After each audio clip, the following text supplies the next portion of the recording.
चलिए स्वागत है आपका। आज हम लोग पढ़ेंगे सेल के बारे में। सेल क्या है इसके बारे में हम लोग आज अध्ययन करेंगे। सबसे पहले समझ लेते हैं सेल के बारे में। तो देखिएगा, सेल का जो नाम लिखा गया, टेक्निकल जो नाम है इसका, जो वैज्ञानिक नाम है वो साइटो। सेल का टेक्निकल नाम साइटो है, इसीलिए हम इसको बोलते हैं साइटो। और जब इसका अध्ययन हम लोग शुरू करते हैं, अध्ययन का मतलब हो गया जब इसके बारे में जानकारी शुरू करते हैं तो हो जाता है लॉजी, अध्ययन करना लॉजी हो जाता है, इसीलिए हम इसको बोलते हैं साइटोलॉजी।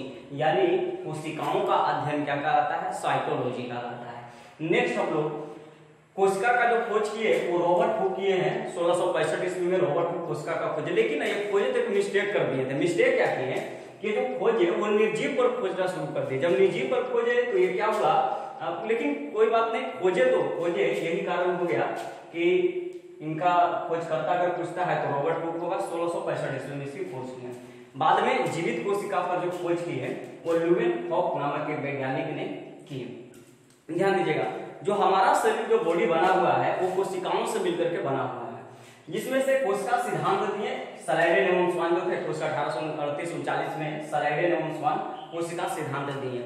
अब देखिए कोशिका सिद्धांत क्या होता है। कोशिका सिद्धांत में बताया कि जो कोशिकाओं है, चूंकि हमारा जो बॉडी बना हुआ है वो छोटी छोटी कोशिकाओं से मिलकर के बना हुआ है। अब वही सिद्धांत में भी बताया है कि जो हमारा जो बॉडी है वो छोटी छोटी कोशिकाओं से मिलकर के बना होता है। एक चीज और समझिएगा, यहाँ हमारा बॉडी में क्या होता है, शरीर में क्या होता है कि कोशिका विभाजन होता है, सेल डिवीजन होता है। तो कभी कभी टूट जाता है, कभी कभी कट जाता है। तो क्या होता है कि नए नए चीज का उत्पत्ति होता है। वो किसके कारण होता है? कोशिका सिद्धांत में बताया वो बात, सेल डिवीजन के कारण होता है। अब समझिएगा, पूछेगा दुनिया की यानी सबसे छोटी कोशिका तो माइकोप्लाज्म ग्लैस सेप्टिकमा, ये जीवाणु की कोशिका होती है, सबसे छोटी कोशिका होती है। पूछता है कि सबसे बड़ी कोशिका किसकी होती है, तो सबसे बड़ी कोशिका शुतुरमुर्ग के अंडे का होता है। व्यास इसका 18 सेंटीमीटर होता है। तो सोच करके देखो कोशिका कितना बड़ा होगा।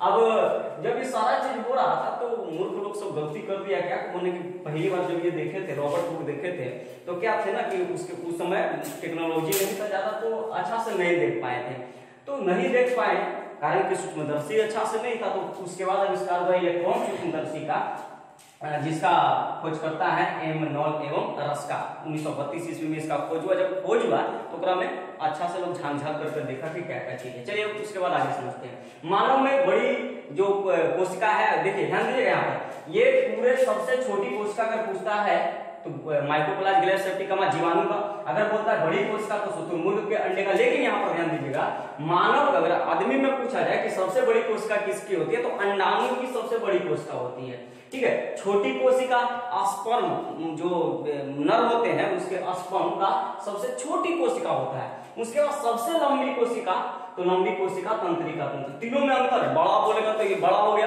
लंबा का मतलब सीधा पूरा लंबा कर दीजिए, लंबा हो गया। और उसके बाद अगर बोलता है छोटा, छोटा का मतलब तो समझ में आ रहा होगा। अब यहाँ पर ध्यान से समझिएगा, ये लंबी कोशिका तंत्रिका तंत्र है, लेकिन तंत्रिका तंत्र में कुछ गलतियां हैं, तो अच्छाई भी है गलती भी है। ध्यान दीजिएगा क्या है, तंत्रिका तंत्र में क्या होता है, कोशिका विभाजन नहीं होता है। और तंत्रिका तंत्र कहाँ होते हैं? मस्तिष्क में पाए जाते हैं। और कहीं अगर माथा फूट गया ना, ध्यान दीजिएगा कि कभी जो है उसका सेल डिवीजन नहीं होगा। और अगर मान के चलिए कि पहला बार अगर चोट ये जो लगता है इसमें, तो क्या होता है, ये सहता है, लेकिन ज्यादा समय तक ये सह नहीं पाएगा। ठीक है, तो आगे समझिएगा। तो सबसे तेज कोशिका विभाजन किस में होता है? लीवर में होता है। यानी मान के चलिए कि लीवर में अगर कोई चोट आ गया तो कोई दिक्कत नहीं होगा, ठीक है ना। लेकिन अगर यही चीज मान लीजिए कि ये न्यूरॉन में हो गया, मतलब मस्तिष्क में अगर हो गया, तो ये बड़ा प्रॉब्लम खड़ा कर देता है। ठीक है,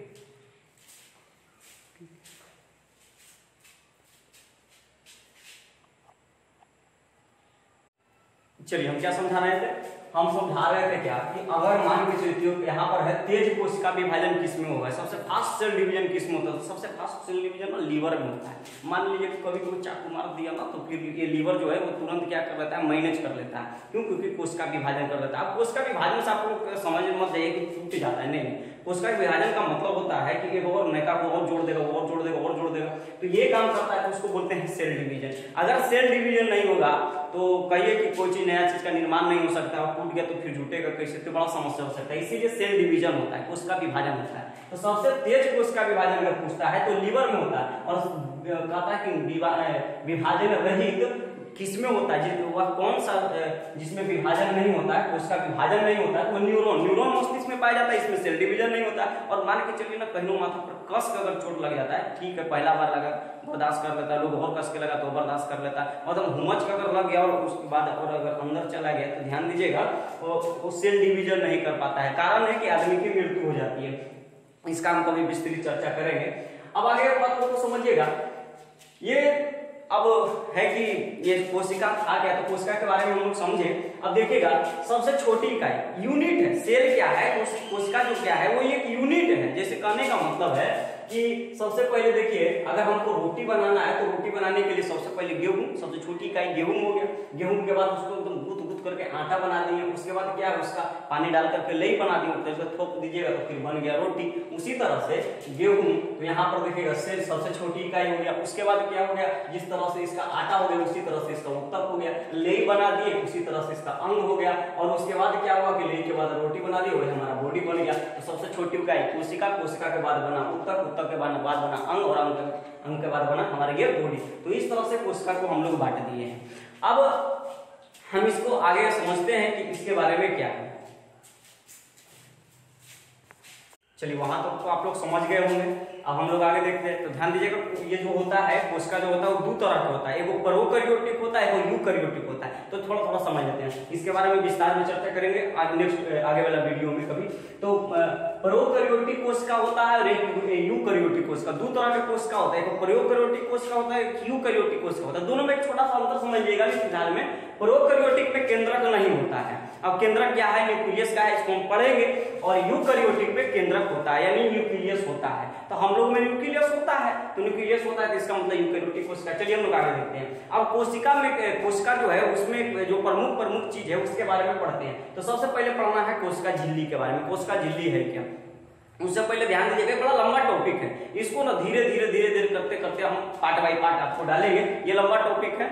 अब आगे समझिएगा कोशिका झिल्ली, ये कोशिका झिल्ली दो जगह पाया जाता है, एक जंतु में और एक पादप में। अब जंतु क्या है, पादप का हम लोग जो है वो जंतु है, जंतु का मतलब जो चलता है दौड़ता है ये सब जंतु है। और ये पादप क्या है, प्लांट क्या है, जो एक ही जगह पर हिलता डुलता इधर उधर करते रहता है, कहीं जा नहीं सकता है, उसको हम लोग बोलते हैं पादप। हो गया जंतु और ये हो गया पादप। अब ध्यान दीजिएगा तो कोशिका झिल्ली जंतु और पादप में होता है। कोशिका झिल्ली में ही देखिए ये कोशिका हो गया और कोशिका के अंदर कोशिका झिल्ली हो गया, और कोशिका झिल्ली में ही सारा अंग रहता है। कोशिका झिल्ली हो गया वो सारा अंग इसी में रहता है। और ये जो बना होता है ये प्रोटीन का बना होता है, कोशिका झिल्ली प्रोटीन का बना होता है, कोशिका झिल्ली प्रोटीन का बना होता है। अब कोशिका झिल्ली प्रोटीन का बना होता है, आप ऐसे समझिएगा जैसे मान के चलिए कि आप एक थैला झोला लेकर कोई सामान खरीदने के लिए गए तो कांची लेकर के जाइएगा, झोला लेकर के जाइएगा तो वही कोशिका झिल्ली है। अब उकरे में कुछ रहता है तो उकरे में कोशिका के सभी अंग रहते हैं, जैसे लहसुन प्याज जितना भी जाते हैं बाजार में जाकर के सब खरीद करके डाल दीजिए, उसमें भिंडी वगैरह सब डाल देते हैं, झोलों में डाल देते हैं, तो वही हो गया क्या चीज, कोशिका झिल्ली। कोशिका झिल्ली दो चीज में पाया जाएगा, जंतु में और पादप में पाया जाता है। और कोशिका झिल्ली में क्या रहता है, कोशिका झिल्ली में क्या रहता है, कोशिका के सभी अंग रहते हैं। बना किससे होता है, ये प्रोटीन का होता है। देखिएगा इसका काम कौची है कि झिल्लिया क्या करता है कि जो पदार्थ होता है उसको अंदर लाता है और बाहर कर देता है, यही इसका काम है कोशिका झिल्ली का। अब हम लोग आगे इसका नेक्स्ट समझते हैं कोशिका भित्ति के बारे में। कोशिका भित्ति ओनली फॉर पादप में पाया जाता है, प्लांट में पाया जाता है। अब काहे इसमें पाया जाता है वो भी समझिएगा, क्योंकि जो प्लांट होते हैं, अब देखिए अब ऐसे समझ लीजिएगा, मान लीजिए कि अगर आप एक प्लास्टिक में झिल्ली में अगर कोई चीज लेकर के चले जा रहे हैं तो फटने का डर होता है, तो कुछ करता है डबल प्लास्टिक दे देता है, वही एक डबल प्लास्टिक है जिसका नाम है कोशिका भित्ति। अब ये क्या होता है, केवल पादप में पाया जाता है। अब देखेंगे पेड़ बड़ा मजबूत होता है, आदमी उतना मजबूत नहीं होता, तो ये पादप में होते हैं। और ये किसका बना होता है, सेल्यूलोज का बना होता है। अब ध्यान दीजिएगा जो भी पादप है, पादप जो होते हैं उसकी कोशिका जो ये जो बना होता है कोशिका भित्ति जो होता है वो सेल्यूलोज का बना होता है। तो जो भी चीज बनाइएगा जो पेड़ से रिलेटेड है वो किस चीज का बना होगा, सेल्यूलोज का बना होगा। पूछिएगा कपड़ा तो कपड़ा किसका बना होगा, सेल्यूलोज का बना होगा। काहे कि ये जो बना है ये भी एक प्लांट से बना है, तो ध्यान देगा वो किससे होगा, सेल्यूलोज से। जब भी आएगा तो वही मानेगा। उसके बाद देखिएगा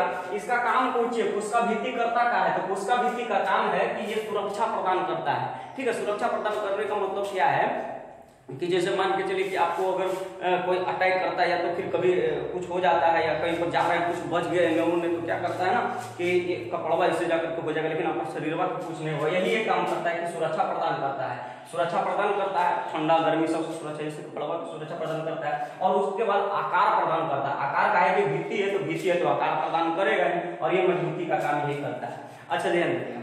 अब अगर पूछेगा कि जीवाणु में जो कोशिका भित्ति पाया जाता है वो किसका होता है, तो जीवाणु का कोशिका भित्ति पेप्टिडोग्लिकेन का बना होता है। पेप्टिडोग्लिकेन का जो होता है वो कोशिका भित्ति होता है जीवाणु की कोशिका।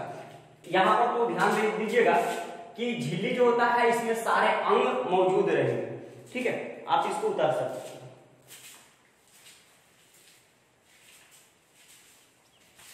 चलिए आपको यहाँ तक समझ में आ गया होगा। अब हम कोशिका झिल्ली देखें, कोशिका भित्ति देखें, माइटोकॉन्ड्रिया देखेंगे, तारकाई देखेंगे, गाल्जी उपकरण देखेंगे, तो बड़ी सी चीज इसको देखेंगे, लेकिन इसका बहुत ज्यादा लंबा वीडियो हो जाएगा, इसीलिए हम छोटा बाय छोटा करके, बहुत ही लंबा जाने वाला है, तो उसका मिल रहिएगा हम लोग के साथ में और बने रहिएगा, हम लोग इसको बड़ा विस्तार से पढ़ेंगे, ठीक है। तो तब तक के लिए जय हिंद, वंदे मातरम।